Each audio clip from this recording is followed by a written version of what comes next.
करणार आहे. माझा मराठी बोल कौतुके पर्यावृत आहे पैजा जिंके, अशा मराठीचा अभिमान सांगणाऱ्या ज्ञानेश्वरांची छोटी बहीण म्हणजेच मुक्ताईची एक गोष्ट मी तुम्हाला सांगणार आहे. वेळ दुपारची ज्ञानेश्वर मातू करी मागत होते. झोळीत थोडेसे पीठ होते, पण 4 भावंडांना पुरेसे नव्हते. म्हणून ते एका घराजवळ आले आणि म्हणाले, ओम भिक्षाम देही, ओम भिक्षाम देही. आतून एक करवट माणूस आला. त्यांनी धाडकन दरवाजा बंद केला. ज्ञानेश्वर पुढे निघाले. पुन्हा त्या करवट माणसाने दार उघडला आणि म्हणाला, ए पोरा, इकडे इकडे. संन्यासाचाच पोरगा नाही तू, भिक्षा हवी आहे, हे घे पीठ. आणि पीठ म्हणून झोळीत मातीच टाकली. ज्ञानेश्वरांनी मान खाली घातली. पुन्हा त्या करवट माणसाने आवाज दिला, थांब थांब, या भाकऱ्या पण घेऊन जा. काय कसं डोळे फाडून काय बघतोय? चल निघून, भिक्षा मागतोय. इथे संध्याकाळ होत आली होती. मुक्ताईने विठ्ठलाच्या मूर्तीसमोर सांगत लावली.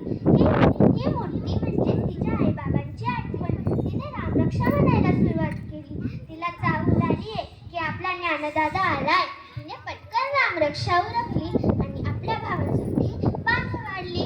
निवृत्ती आणि सोपान दोघेही येऊन बसले. तिने विचारले, हे काय दोघेच कसे? ज्ञानदादा कुठे? त्याला भूक नाही म्हणतो तो. सोपानाने उत्तर दिले, भूक नसायला काय झालं? थांब, मीच बोलून आणते त्याला.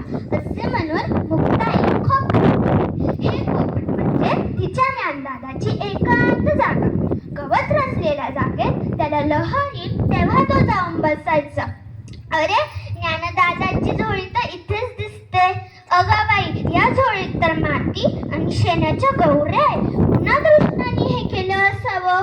म्हणून तर दादा रुसून बसलाय. हे दादा, ताटी उघड ना, ताटी उघडणार आहे ज्ञानदादा.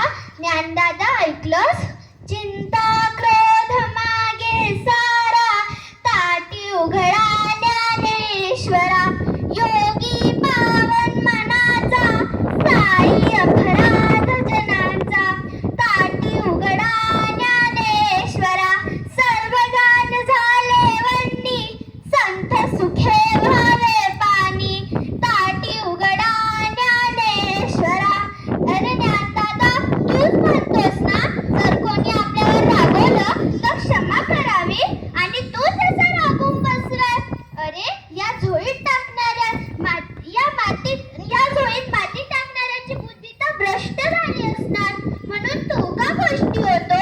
जिथे शेत पिकायचे तिथे ताण असायचे, जिथे फुले फुलायची तिथे कधी खुटायची, जिथे जेवढा फुलला तिथे असायचे.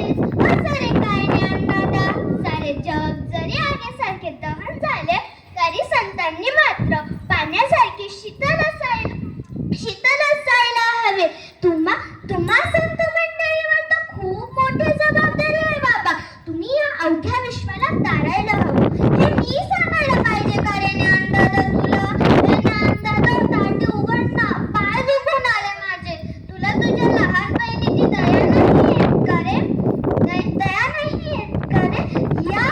या तुझ्यावर या प्रेम करणाऱ्या दिनदुबळ्या लोकांसाठी दार उघड. ज्ञानाचे दिवे लावण्यासाठी दार उघड.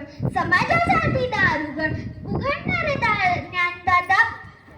खोपट्यात बसलेल्या मुक्ताईची साद ऐकून ज्ञानेश्वर खडबडून जागे झाले. त्यांनी दार उघडले आणि दारात उभे राहिलेल्या मुक्ताईला उचलले आणि म्हणाले, मुक्ता, तू माझी सर्व अर्धांगिनी झाली. तू मला संतांच्या ठाई असलेल्या गोष्टींची आठवण करून दिली. खरंच मुक्ताईने ज्ञानेश्वरांना दाखवून दिले की संतांनी जीवनात कसे जगावे.